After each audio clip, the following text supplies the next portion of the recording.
Welcome back to another Supercoach review with me, JD. You are joining me for the round 21 review. We've got 2 weeks left to go in the year, and the team has unfortunately decided that right now is when it wants to drop the ball. I guess a lot of teams have done that at the moment, so why should mine be any different?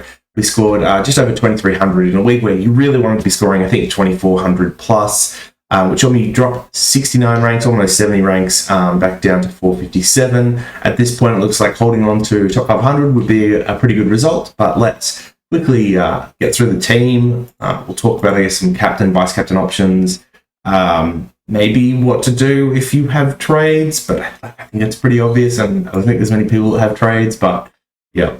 Oh, wow. 2 out of 3. Oh, that's right. Yeah, I was top 4 in a lot of leagues, so I kind of got them through. And then I beat Bryce. Shout out to Bryce.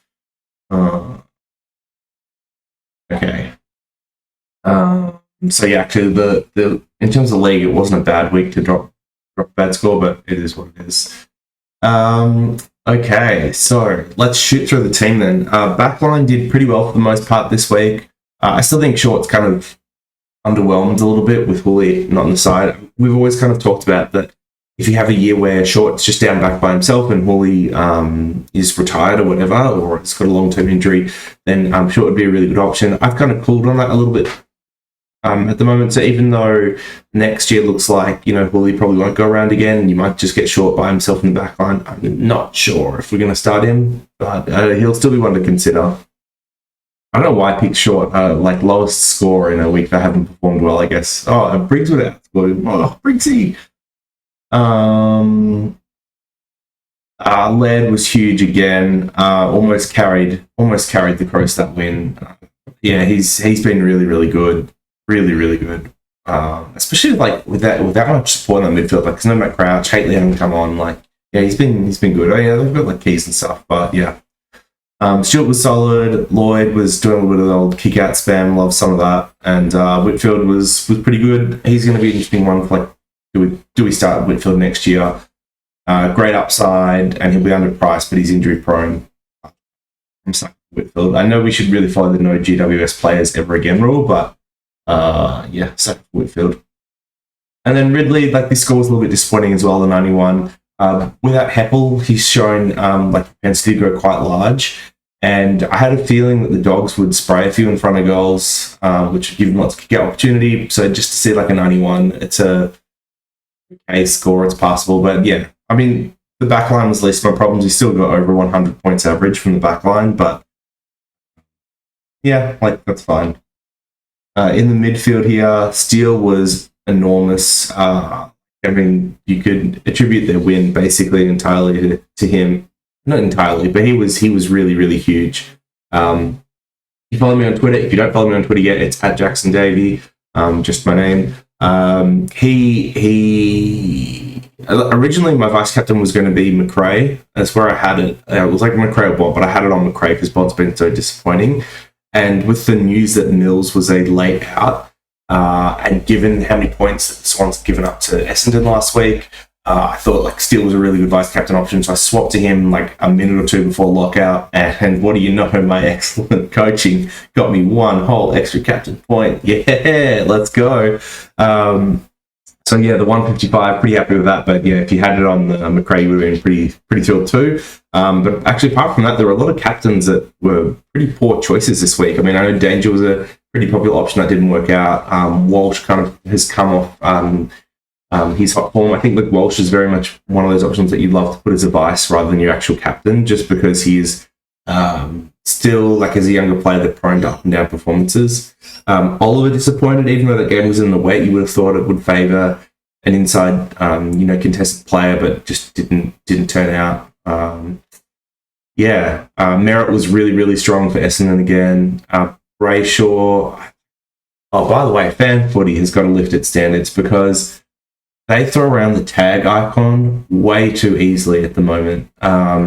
If you have a player that's known to be tagged and then someone that has tagged in the past stands next to them and any set of bounce, it's they've been tagged. They've been tagged. Who did it happen to? There was more than one player. I know it happened to Brayshaw. I think it happened to Walsh. Who were the Lions playing? Oh, why is that escaping me now? Oh, they beat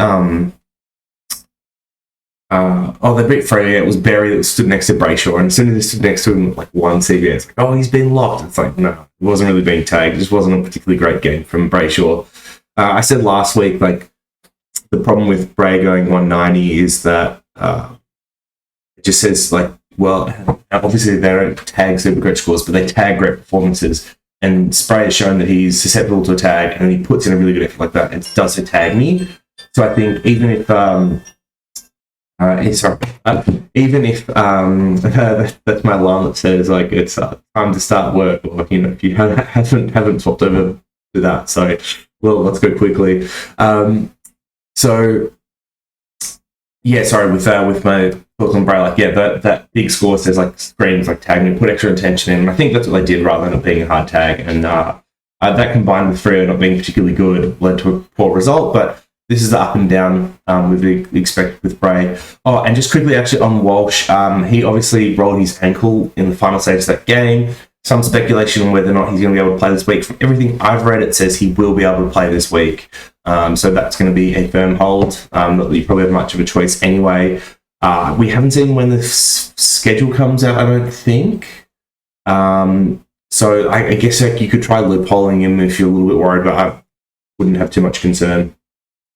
Bont was really good, yeah. Essendon gave him a lot of space. It was quite interesting, like the head-to-head tactics. They kind of just backed in their own midfield, and so you had McRae and Bont go off despite the Dogs losing. So, yeah, he played well. I actually thought he could have done better than the 123, just given the amount of space and opportunity he was given, but never going to comply with the 123. And then Neil was a late out with a bout with gastro. It's somewhat interesting. The reports I've read said that he was able to play the game on the weekend, but just given how banged up he has been, they decided to rest him. And like, he's been super banged up. Like, since he's been brought in, he's done like a calf. He's had a shoulder stinger. He got tagged really badly. Then he missed 20 minutes a game due to like a concussion test after he got a little bit of blood. And now he missed a game with gastro. Like, it has been an absolute disaster, this pick. I cannot fathom how many points I've lost having him there over someone like a Tom Mitchell. And I don't even know if I could have got Tom Mitchell when I brought in Neil, because I was looking for discount options anyway, but like, oh, that hurts. It really hurts. But Bramble did a good job covering. For anyone that has got Bramble, he's been huge. I'm like, where was he at the start of the year as a rookie? Like a 77 average? He's been so good, and he's already up to 360k. Like, wow. With a couple of good scores in his rolling average. So if Walsh or Bont are to miss again this week, then Bramble, great cover. Gordon Grundy, like, yeah, just average scores. It's just Gordon Grundy, like, that's fine. It's interesting because, like, going up against Ignat, Gordon actually does have a pretty good history of scoring, like, somewhat well, but yeah, not to be this week. In the forward line, Peng brothers just keep getting it done again. Another 100 average between the two of them. Love that. Danger, very disappointing to see him go out of the game with that throat knock from Toby Green's errant elbow. Just a 20 points from him. And now, interesting, like, I could have actually loopholed him using Edwards and Callum Coleman-Jones. The reason why I didn't was between like the COVID scares and the late outs we've had in certain games, I just thought it was risky to try and like loophole him. So I lost like 30, 40 points here, which, isn't great. But, it is what it is, I guess. Just on Toby Green, I guess. Actually, it's two forwards worth talking about. Jordan Ngoe, who had his charges withdrawn, which I'm a little bit frustrated they left on that late, because he would have been a serious consideration on Supercoach option had that court case not been there. I thought there was at least a decent chance that he wouldn't play out the rest of the year because of something to do with the legal system. But as it stands, if I'd known his case is going to be dropped, then yeah, maybe that is someone that you pick over any of the other dud forwards I have. Very disappointing. But yeah, hopefully Danger's up this week. Otherwise, I'm like pretty thankful I've got cover here. If for whatever reason you do have to trade Danger this week, or Toby Green, who looks like he's going to miss 2. If he's missing 2, it means he's not playing any other games, so he would be a must trade. I think you can look at like Hall, Zeeble, obviously, if you don't have them.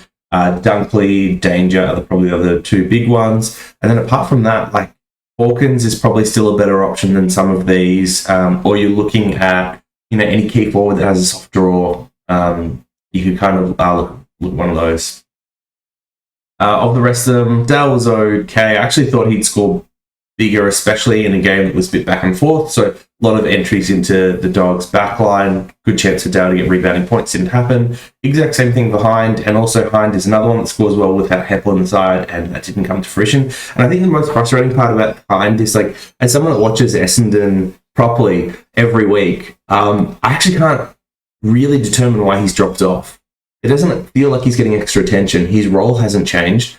They're not using him differently. So I don't know if it's just that teams are doing a better job of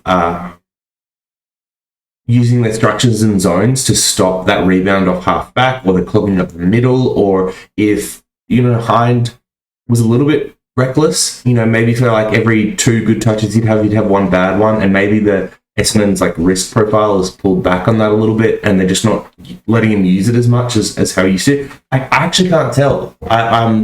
If you guys have made any observations as to why Hines dropped off, let me know. It feels like he's playing the exact same game, but it's just not translating into those big scores. He's just not getting used enough, or he's not popping up in those big moments that would get him the scaling. So yeah, frustrating.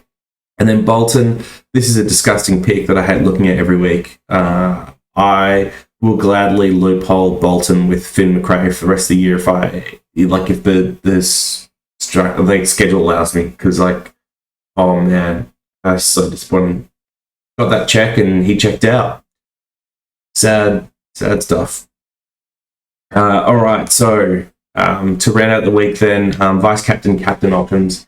Oh yeah, and of course the other forward I didn't mention, of course, is Jordan De Goey, who we were riffing on. But yeah, he's definitely still worth looking at if you don't have him. And I would gladly trade Dale, Hind, and Bolton for Marshall, Dunkley, De Goey, any of the 4 that I'm listed. I would gladly trade any of them. All right, so captain, vice captain this week. There's no way I'm touching Neil in the Brisbane Collingwood matchup. Freo West Coast, I wouldn't trust Brayshaw. You're desperate for a vice captain, maybe. You've got Geelong versus St Kilda. Steele will once again be an interesting option. Danger will probably unlikely to touch after coming off the throat knock. Essendon against Gold Coast. If you've got Parrish here, this looks like a vice captain. Otherwise, Merritt, not the worst option this week, actually. GWS, although Gold Coast have been putting run with or time into people, so maybe it's not the easiest matchup, but it's probably the best we've come across so far. You've got GWS versus Richmond. Maybe Whitfield could go big in that game. If you've got Josh Kelly, who was also laid out. Oh damn, what a shame. If only someone would have known that Josh Kelly had the run out the year. Sucks. But yeah, if Josh Kelly plays, he's probably a decent option. Hawks against Dogs. This is money matchup right here. We're looking for McRae, Bond. If Chichi's been in red hot form, I probably still wouldn't put him up against the Dogs, but yeah, any of the Dogs mids here look good. Melbourne against Adelaide. This is another juicy matchup. Oliver went, 200 against the Crows? Was that earlier this year? Was that last year? Quick venture on that one. Oh, he's hit that by accident, but maybe that's a good sign. 204 round 10. I'm pretty sure that was their first Crom game. Otherwise, maybe he did that against them last year. I don't know. He's got a good record against Crom. So, yeah, Oliver's a good one to look at. You've got North against Swans, probably not touching anyone from that matchup. And then finally you have Port against Carlton, and probably not touching anyone from that matchup. So this is a very boring week. I think it's going to be, either Steele into Oliver, depending on the schedule, or it's going to be Oliver with one of the Dogs players. I think that's going to be the play to make this week. But yeah, I guess Took Miller against Essendon, or Parrish against Gold Coast. They're probably the other two that you could look at that I don't have. And Took Miller's been amazing. I've seen a lot of people actually in the Discord talk about starting him next year. I'm not sure if he's someone that'll start, but let me know what you guys think. Would you start Took next year? Who are you starting to look at for next year, actually? I mean, there's a lot of us that are ghost shipping it right at the moment, just cruising in these last couple of weeks. So looking at 2022. But let me know how you're doing. Let me know what trades you're considering, if you've got any. And I will see you in the next one.